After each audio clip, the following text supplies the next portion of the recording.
जय हिंद साथियों, स्वागत है आपका self study classes with Sumit Jain YouTube channel और दोस्तों ऐप में। दोस्तों बहुत सारे स्टूडेंट को ऐप डाउनलोड नहीं करते बन रहा है या फिर कर भी लिया है तो कोर्स भी नहीं देख पा रहे हैं। तो मैं आज उनको बता दूं कि ये जो सेल्फ स्टडी क्लासेस इस प्रकार से जब आप प्ले स्टोर से करते हैं तो ये आपका वेल जो है आइकन उसमें लगा हुआ है ना। तो इस प्रकार से सेल्फ स्टडी क्लासेस आपको सर्च करना है और ऐसे आइकन में आपको ऐप मिलने वाला है। ठीक है, तो दोस्तों हम देखें कि प्ले स्टोर में आपको इस प्रकार से दिखेगा ये सेल्फ स्टडी क्लासेस। ठीक है, ये प्ले स्टोर में आपको सेल्फ स्टडी क्लासेस का ऐप दिखने वाला है। ठीक है, ये इमेज उसमें डली है, ये आइकन, ये लोगो उसमें डला है। ठीक है, अब दोस्तों इसको इंस्टॉल करना है, यहां से आप इंस्टॉल करेंगे। ठीक है, अब इंस्टॉल करेंगे तो वहां पर आपको नंबर मांगेगा, जीमेल नंबर मांगेगा, तो आपको ओटीपी आएगा, तो आप रजिस्टर करके आगे बढ़ेंगे। जय हिंद साथियों, स्वागत है आपका self study classes with Sumit Jain YouTube channel में। दोस्तों हिंदी साहित्य की निरंतर अपनी सीरीज चल रही है जिसमें ट्रिक के माध्यम से हम बहुत सारे प्रश्नों का, रचनाओं को याद करने का प्रयास करते हैं। सुबह रोज 9:30 बजे 9:30 पर आपको हिंदी साहित्य का ट्रिकी वीडियो मिलता है, तो देखना ना भूलें। सभी लोग देखें, वीडियो को लाइक करें और शेयर करें। अगर आप नेट एग्जाम की तैयारी कर रहे हैं, जेआरएफ, पीजीटी, आरपीएससी या फिर जहां पर हिंदी साहित्य पूछा जाता है, पंजाब मास्टर कार्ड, उसके लिए वीडियो बहुत ही महत्वपूर्ण है। ठीक है, तो स्टार्ट करते हैं। दोस्तों आपसे निवेदन करूंगा कि वीडियो को लाइक करें, चैनल को सब्सक्राइब कर लें और बेल आइकन को दबाकर ऑल पर क्लिक जरूर करें। ठीक है, स्टार्ट करते हैं दोस्तों आज का ये वीडियो। दोस्तों आपका जो पहला प्रश्न है आज का कि कामायनी की रचनाकार कौन है। अब आपको बताना है, 4 सेकंड आपको दिए जाते हैं, कामायनी की रचनाकार आपको बताना है। तब तक मैं आपको बता दूं दोस्तों कि आप किसी भी प्रकार की कामना करने कहाँ जाते हो, कहाँ जाते हो कामना करने? शंकर जी के पास जाते हो, बोलते हो भगवान मेरी कामना, मेरी मनोकामना क्या कर देना, पूर्ण कर देना, मुझे एग्जाम पास करवा देना। कामना करने जाते हो ना, तो कामना से होगा कामायनी, और कामना करने जाते हो शंकर जी के पास, तो कामायनी जो महाकाव्य होगा वो किसका होगा? किसका होगा? जयशंकर प्रसाद, यानी कि जो विकल्प नंबर 1 है वो आपका बिल्कुल सही हो जाएगा। और जयशंकर प्रसाद छायावाद के प्रवर्तक माने जाते हैं, आपको पता है। ठीक है, याद रख लेना, है ना। और दोस्तों ये जो कामायनी है ये इनका महाकाव्य है और इसमें कितने सर्ग हैं? तो इसमें 15 सर्ग माने जाते हैं। ठीक है, ये चीज भी आपको याद रखना है, कामायनी में कितने सर्ग हैं? 15 सर्ग हैं। ठीक है, अगला क्वेश्चन देखते हैं, तुलसीदास किसकी रचना है? दोस्तों अभी तक आपने नाम सुना होगा तुलसीदास, है ना, कभी सुन लिया आपने कवि का नाम, लेकिन अब रचना का नाम भी तुलसीदास। क्या बात है। तो जल्दी से आपको बताना है ये रचना किसकी है। और आपको पता है दोस्तों कि जो तुलसीदास कवि हुए हैं वो क्या थे? हिंदी साहित्य में सूर्य के समान थे, क्योंकि इन्होंने ऐसा महाकाव्य दिया है जिसने पूरे हिंदी साहित्य को क्या कर दिया? भक्तिमय बना दिया, है ना। भक्ति काल को तो स्वर्ण युग कहलवा ही दिया है। और जो तुलसीदास हैं वो क्या थे? सूर्य के समान थे। तो तुलसीदास रचना किसकी होगी? सूर्यकांत त्रिपाठी निराला की। ठीक है, निराला की होगी, यानी विकल्प नंबर जो बी है वो आपका बिल्कुल सही हो जाएगा, बी नंबर। अगला बताना है दोस्तों, नीला चांद किसकी रचना है? नीला चांद किसकी रचना है? तो आपका बिल्कुल सही आंसर क्या हो जाएगा? आपको पता है कि शंकर जी जो होते हैं, शिव जी जो होते हैं, उनके सिर पर यहां पर देखो क्या है? चांद है, चांद। और चांद कैसा है? नीला चांद। किसके? किसके मस्तिष्क पर है? शिव के। तो नीला चांद रचना किसकी होगी? किसकी होगी? शिव प्रसाद से है, यानी कि जो आपका विकल्प नंबर आ है वो बिल्कुल सही हो जाएगा। कभी भी आपसे पूछा जाएगा, आप कभी नहीं बोलोगे नीला चांद किसकी रचना, आपसे पूछा जाएगा बोले नीला चांद तो शिव जी के मस्तिष्क पर, यानी कि शिव प्रसाद से है। ठीक है, अगला बताना है, राग दरबारी की रचनाकार कौन है? राग दरबारी, जी हाँ दोस्तों, राग दरबारी बताना है। आप क्या बोलते हो कि दरबार में तो मेरा लाल बैठा है, दरबार में मेरा लाल बैठा है, तो राग दरबारी किसकी रचना होगी? श्रीलाल की होगी कि रामचंद्र शुक्ल की होगी? आपने देख लिया ना कि दरबार में कौन बैठा है? लाल बैठा है, तो श्रीलाल शुक्ल, यानी कि जो आपका विकल्प नंबर 1 है वो बिल्कुल सही हो जाएगा, 1 नंबर। ठीक है, अगला क्वेश्चन देखते हैं दोस्तों, प्रिय प्रवास की रचनाकार कौन है? आप अपना टेस्ट भी करते जाएं और ट्रिक से याद भी होता जाएगा। अब एक चीज बताना दोस्तों कि आपको सबसे प्रिय क्या है? क्या है प्रिय? अयोध्या। अयोध्या आपके लिए बहुत सबसे प्रिय है, क्योंकि राम की जन्मभूमि है अयोध्या, आपके लिए प्रिय है। ठीक है कि नहीं है? कमेंट में बता देना। सभी को प्रिय है, तो प्रिय प्रवास किसकी होगी? अयोध्या से उपाध्याय हरिऔध की। ठीक है, तो याद रख लेना, प्रिय क्या है? अयोध्या। तो प्रिय प्रवास खड़ी बोली का प्रथम महाकाव्य माना जाता है ना? प्रिय प्रवास और अयोध्या से उपाध्याय हरिऔध का है, और हरिऔध द्विवेदी युग के कवि माने जाते हैं। तो ये चीज भी आपको याद रखनी है। कितनी नाव में कितनी बार की रचनाकार कौन है? कितनी नाव में कितनी बार। अब आपसे कहा जाए कि आप कितनी नाव में कितनी बार बैठे, तो बोले सर अज्ञेय, पता नहीं मुझे, बहुत बार बैठे। अज्ञेय है, क्या है? अज्ञेय है, अज्ञात है ना? तो कितनी नाव में कितनी बार? अज्ञेय। कितनी नाव में कितनी बार? अज्ञेय। तो विकल्प नंबर जो आ है वो बिल्कुल सही हो जाएगा। ठीक है, प्रयोगवाद के श्रेष्ठ कवि माने जाते हैं दोस्तों अज्ञेय जी। ठीक है, नेक्स्ट बताना है आपको, अशोक के फूल किसकी रचना है? 4 विकल्प हैं, अशोक के फूल बताना है, और मैं आपको बता दूं कि 2 सेकंड में आप अपने उत्तर का चयन कर लेना। और जो अशोक के फूल है दोस्तों, चित्र में भी आप देख रहे हैं कि अशोक एक फूल फूलेगा कि 1000? अशोक में कितने फूल होंगे? एक फूल होगा कि 1000 फूल होंगे? तो आपने सही बताया कि सर 1000 फूल होंगे।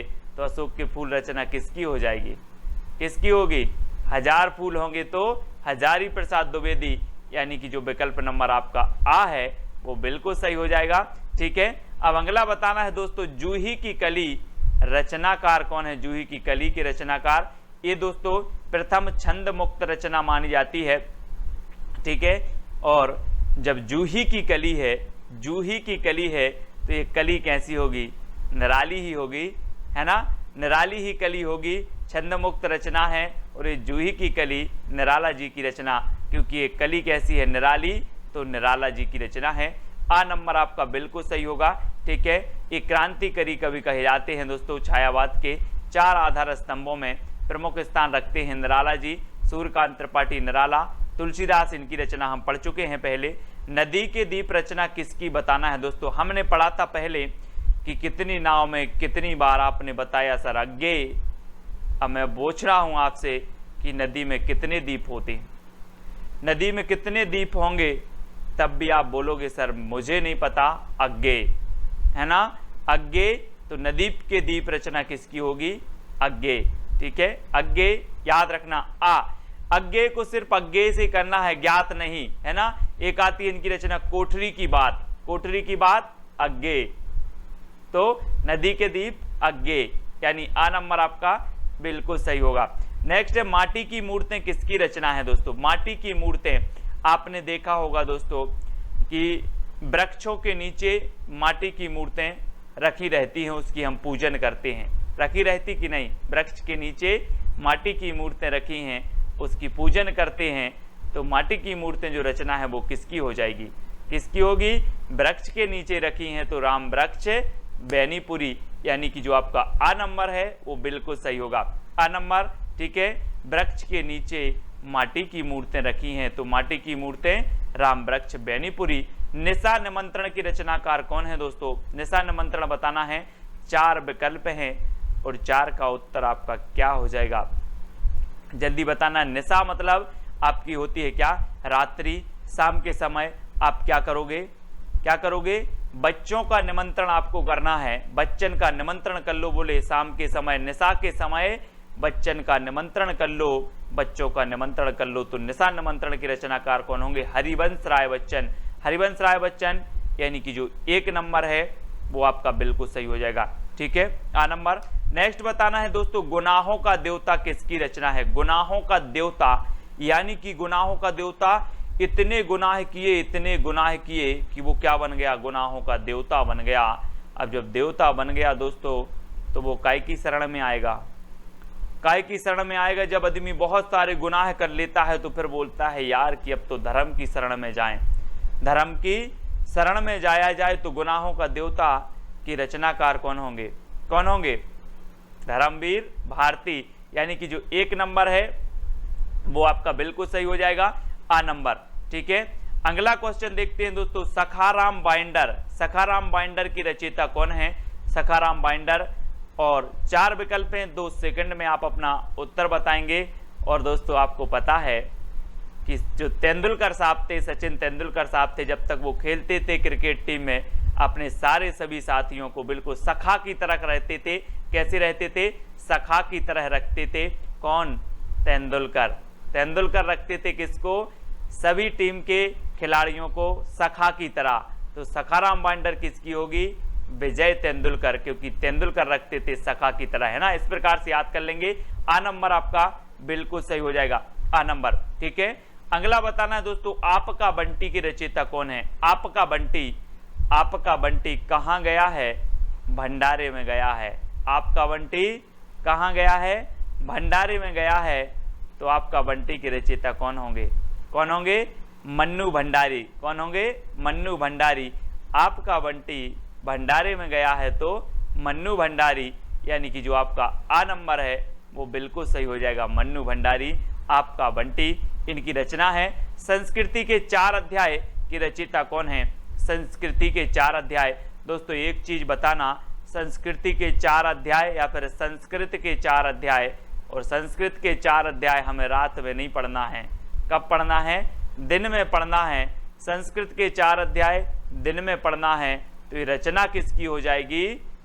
दिन से दिनकर, है ना, रामधारी से दिनकर, क्योंकि संस्कृति के 4 अध्याय हमें दिन में पढ़ना है तो दिनकर साहब। ठीक है दोस्तों, अगला बताना है राग गोविंद की रचनाकार कौन है? एक रचना आती है दोस्तों गीत गोविंद, एक आती है राग गोविंद। तो याद रख लेना, गीत गोविंद के किसने गाए हैं? जयदेव ने। और सबसे ज्यादा राग किसी को था गोविंद से, कृष्ण थे, तो वो किसको था? मीराबाई को। किसको था? राग था किसको? मीराबाई को। ये यहाँ कंफ्यूज होते हैं सभी लोग, है ना। राग था मीराबाई को, है ना, और गीत गाए हैं किसने? जयदेव ने। तो जयदेव की कौन सी थी? गीत गोविंद। गीत गोविंद जयदेव की थी, और राग गोविंद जो रचना है वो मीराबाई की है। ठीक है, तो याद रख लेना, क्योंकि मीराबाई को राग था कृष्ण से सबसे ज्यादा, तो राग याद रख लेना, राग से मीराबाई। ठीक है, अगला बताना है दोस्तों, सेवा सदन की रचयिता कौन है? सेवा सदन।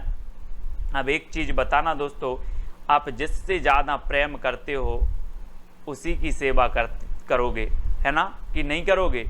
आप जिससे प्रेम करते हो सेवा भी उसी से करोगे, सेवा भी उसी की करोगे। चाहे आपके मम्मी से प्रेम करते हो, पापा से करते हो, समाज में जिससे भी आप करते हो उसकी आप सेवा जरूर करोगे। क्या करोगे? सेवा करोगे।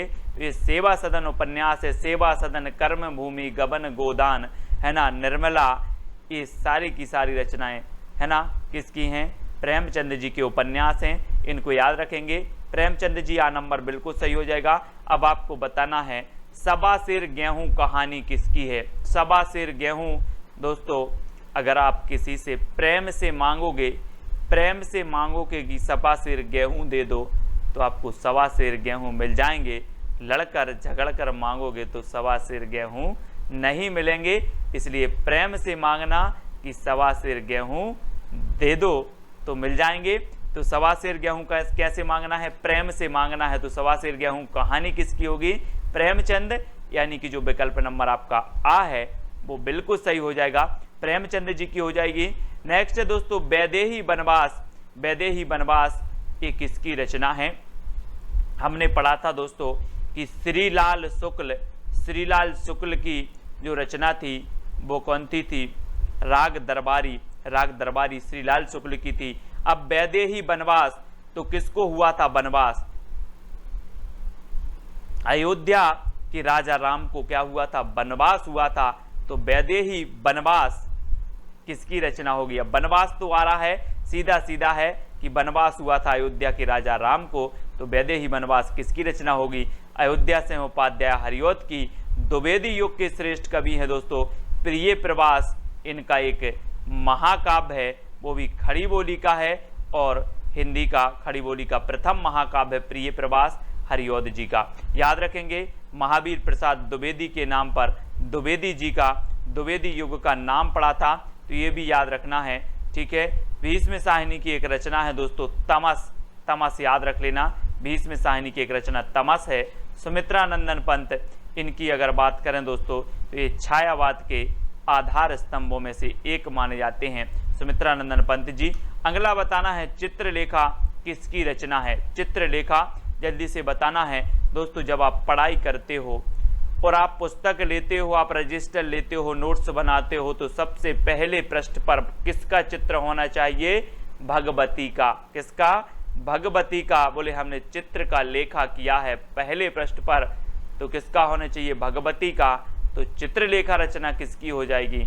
भगवती चरण वर्मा। भगवती चरण वर्मा, क्योंकि चित्र होना चाहिए भगवती का, तो चित्रलेखा भगवती चरण वर्मा। और विकल्प नंबर जो आ है वो आपका बिल्कुल सही हो जाएगा। ठीक है, तो इस प्रकार से हमें याद करना है दोस्तों, है ना। हमें रचनाएं याद नहीं होती, मुझे पता है बहुत सारे लोग बोलते हैं सर रचनाएं याद नहीं होती हैं। अब कमेंट में बता देना कि सर आज तो रचनाएं याद हो गई हैं। इसी प्रकार से पूरी रचनाएं याद करवाएंगे, पूरी रचनाएं जैसी भी ट्रिक निकलेगी रचनाएं आपको याद करवाएंगे। चिंता करने की बात नहीं है, चैलेंज स्वीकार करो, चैलेंज प्रश्न स्वीकार करना है। उसने कहा था किसकी रचना है? अब दोस्तों उसने कहा था, ये बहुत सारी हैं, 3 रचनाएं हैं। एक प्रश्न पूछा जाता है कि हिंदी साहित्य में मात्र 3 रचनाओं की रचना करके कौन सा कवि अमर हो गया, हिंदी साहित्य में प्रसिद्ध हो गया हिंदी साहित्य में। वो 3 रचनाओं के नाम भी बताना है आपको, उस कवि का नाम भी बताना है। उसने कहा था ये रचना किसकी है, ये भी आपको बताना है। तो चैलेंज सभी लोगों को स्वीकार करना है और उत्तर बताना है और कमेंट में बताना है कि सर फनी ट्रिक में मजा आ गया। ये तो दोस्तों कुछ नहीं है, कुछ लोग जरूर सोचते होंगे कि ये सरल हैं, कठिन से कठिन भी आपकी आएंगी, है ना। शुरुआत में सरल ही आती हैं, अब शुरुआत है तो कठिन भी आएंगी, सारी की सारी रचनाएं आएंगी। ये सीरीज निरंतर चलेगी आपकी ट्रिक की वीडियो की।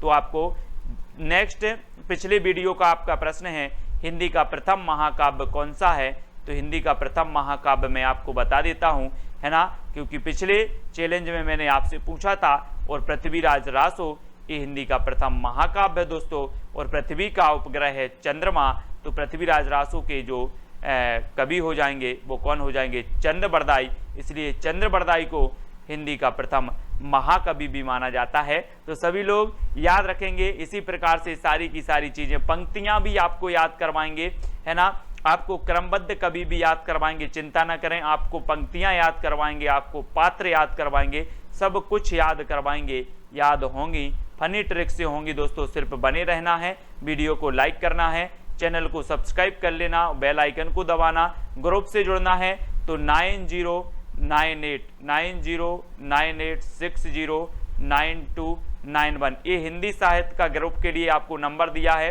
टेलीग्राम ग्रुप से तो आपको जुड़ना ही है। टेलीग्राम में आपको टेलीग्राम ऐप डाउनलोड करना है, उसमें सर्च करना है IAS स्टडी ट्रैक और ज्वाइन हो जाना है। ठीक है, वीडियो को सभी लाइक करेंगे, वीडियो को शेयर भी करना है। वीडियो कैसा लगा कमेंट में जरूर बताया करो। और आज के वीडियो के लिए बस इतना ही। और सबसे अच्छी ट्रिक आपको कौन सी लगी ये भी आपको बताना है। जय हिंद।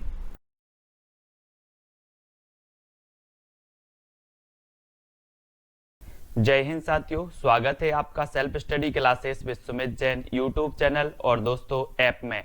दोस्तों बहुत सारे स्टूडेंट को ऐप डाउनलोड नहीं करते बन रहा है, या फिर कर भी लिया है तो कोर्स भी नहीं देख पा रहे हैं।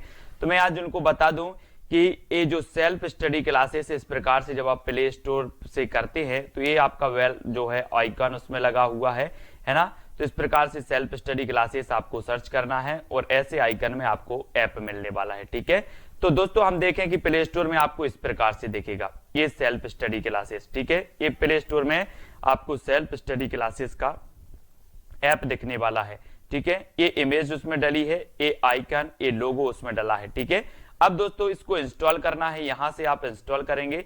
ठीक है, अब इंस्टॉल करेंगे तो वहां पर आपको नंबर मांगेगा, जीमेल नंबर मांगेगा, तो आपको OTP आएगा, तो आप रजिस्टर करके आगे बढ़ेंगे।